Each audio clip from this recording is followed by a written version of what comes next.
taliska ciidanka booliska Soomaaliland oo maanta qaybo kamid ah warbaahinta kula hadlayay magaalada Hargeysa ayaa waxay faahfaahin ka bixiyeen howlgallada ay ka fuliyeen gudaha magaalada Hargeysa oo ay ku soo qabqabteen maandooriyaal kala duwan. Taliye ku-xigeenka ciidanka booliska Soomaaliland Sarreeye Guuto Cabdiraxmaan Liibaan Fooxle ayaa faahfaahin ka bixiyay howlgalkaasi. maanta waa taariikh tahay santii January 2019 halkan warbaahin aan ku qabanayno marka ugu horeysa taliyaha saldhigga Sheekh Nuur taliyaha qaybta bariga taliyaha ku-xigeenka hoggaan ku-xigeenka awlaha iyo hoggaan ku-xigeenka tababarka waxaan halkan ka salaamayaa taliyaha guud ee ciidanka booliska iyo dhammaan ciidanka booliska jamhuuriyadda Soomaaliland markasta ku sugan yihiin ciidanka booliska isagoo gudanaya waajibaadkiisii qaran ee loo igmaday ama loo asaasay wuxuu ku jiray howlgal aan kala go' lahayn oo ku soo qabtay dhalinyaro fara badan kuwa boobalada booba tuugta iyo khamri waxay xalay ku guuleysteen inay soo qabtaan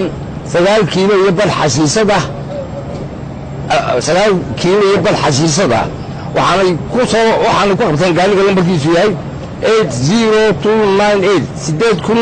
80298 iyo eedeysanaha watay oo la yiraahdo Cabdirasaaq Jaamac Cabdullaahi howlgalkaasi wuu soconayaa waxaana la sii xoojinayaa laga bilaabo galabta sidoo la dagaalamayo kuwa rabshadaha wada kuwa khamriga ku shaqaysan ee khamriga iibsada kuwa hadii xasiishada iyo kuwa moobilada boobo waajibaadkiisii qalan isagoo gudanaya ciidanku howlgalkaasi waa soconayaa waxaan doonayaa halkan aan uga mahadnaqo dhammaan dhalinyaradii dagaalka iskaga heliman jirtay kuwaas oo dhammaan qalabkii ay wadeen ku soo wareejiyay ciidanka booliska waliba qaybta bariga wixii midiyaha wixii ay qalab samaysteen iyo faashaskii gacanta u soo geliyay taliyaha qaybta kuwaana waan ku amaanaynaa waxaana noqon doonaan kuwaan kaga warayno goobahooda haddii ilaahay ka dhigo sidaasaa dhalinyarada aan ugu mahadnaqayaa maadaama aysan soo wada diibeen oo qalabkii ay ku soo wareejiyeen qaybaha ciidanka. sidoo kale taliye ku-xigeenka ciidanka booliska Soomaaliland Cabdiraxmaan Liibaan Fooxle waxa uu digniin adag u diray abwaan Xasan Salebaan Dhuxul Laabsaalax oo eedayn u jeediyay ciidanka booliska Soomaaliland taliyaha arrimahaasi ka hadlaya ayaa waxa uu yiri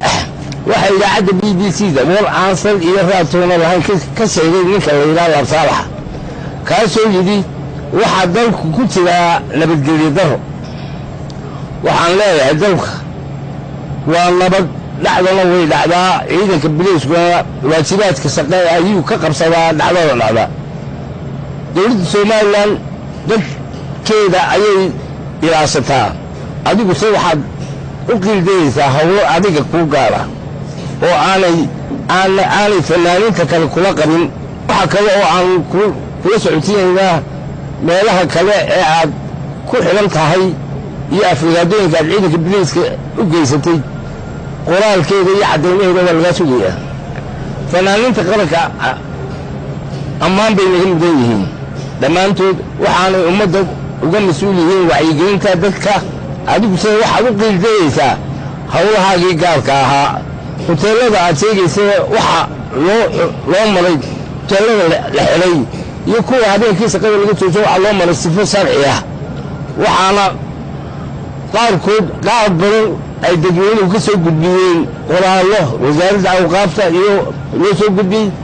sharcigaasaana lagu joojiyey ama lagu xidhay hudheelka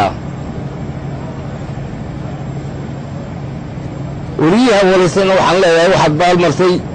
xeerkii saxaafadda ee dhexdhexaadka waayo dhinaca keliyaad waraysatay oo warkiisii daysay waxaan abwaankaa uga digaynaa aflagaadada ciidanka booliska. Cabdiraxiin Axmed Mahdi Bulsha TV Hargeysa.